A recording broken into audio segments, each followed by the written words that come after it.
Hello, my name is Cara Johnson, and my project is on the accounting for social media.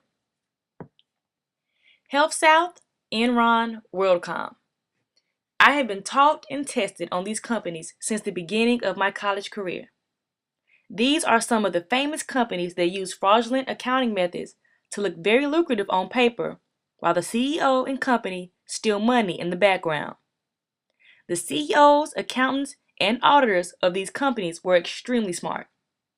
They created their own accounting methods that were so proficient, the Securities and Exchange Committee, the SEC, approved them, thinking they were good quality methods. But in actuality, they were deceptive and put a legal cover over everyone's eyes.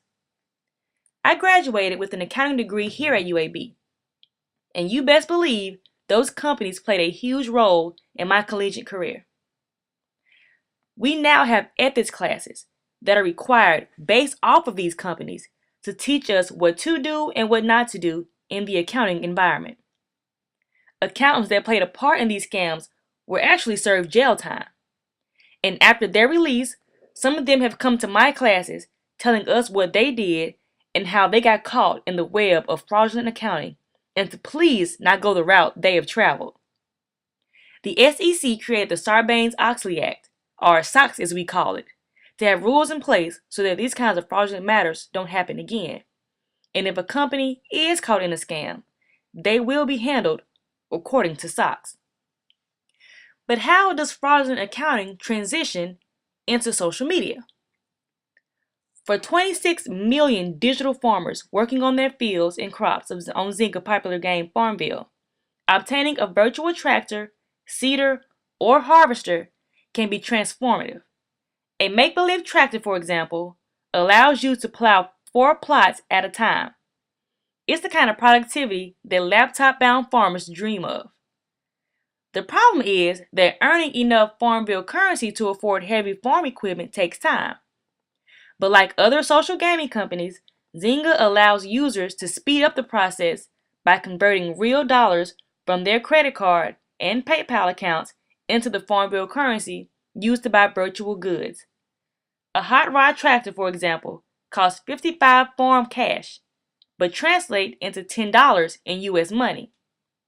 Sales of virtual goods from Farmville and Mafia Wars assault rifles have accounted for nearly all of Zynga's $1.1 billion in 2011. But however, this makes it very interesting because they both have the same accounting firm doing their audits, Ernst & Young. It is clear social media companies are pulling in a lot of profits.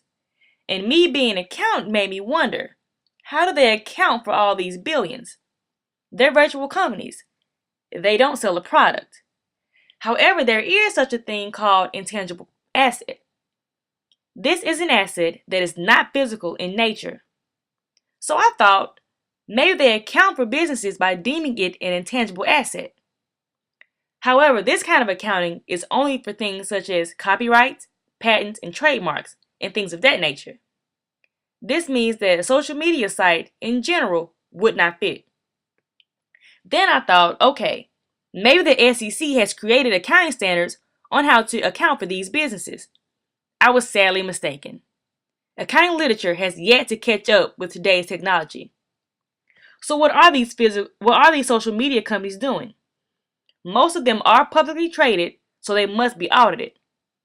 But how can they be audited without standards to go by? What are the auditors looking for in an audit? Auditing is one of those professions where you cannot be creative. Everything is spelled out for you and you have to follow it to the letter. What they have been doing so far is hiring these big accounting firms who write their own standards to account for social media. Now, I just said auditing is one of those professions where you cannot be creative. However, these accounting firms have deemed it necessary to do so. History has showed me that this road they're taking will lead to utter disaster.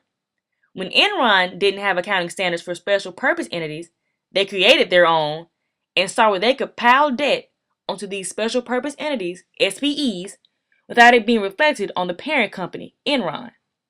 Since these SPEs were separate from the parent company, they didn't account for them on the balance sheet of Enron. So Enron looked amazing on paper, but in reality, they had more debt than the US. The CEO would take all these amazing trips and buy all these cars and boats and put the expenses on these separate entities. Soon, most of the upper level executives joined in. Even if they had a loss for a venture, they would pile that loss onto the SBEs. But all this stemmed from the fact that there were no accounting methods in place, so they created some. Will social media soon fizzle out?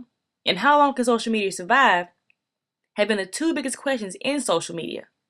But I ask another question. How long before social media sites we've all come to know and love are wiped off the face of the earth because of fraudulent accounting methods? What will become of businesses that rely heavily on social media? What about the startup companies who need to get their name and products out to the public but don't have a lot of capital to do so? It was free to promote themselves on Twitter or Facebook, but if they don't exist anymore, what will they do? The effects of this subject could be dire, and I feel it's appropriate for this class because if social media didn't exist due to accounting, then this class wouldn't exist either. Thank you so much.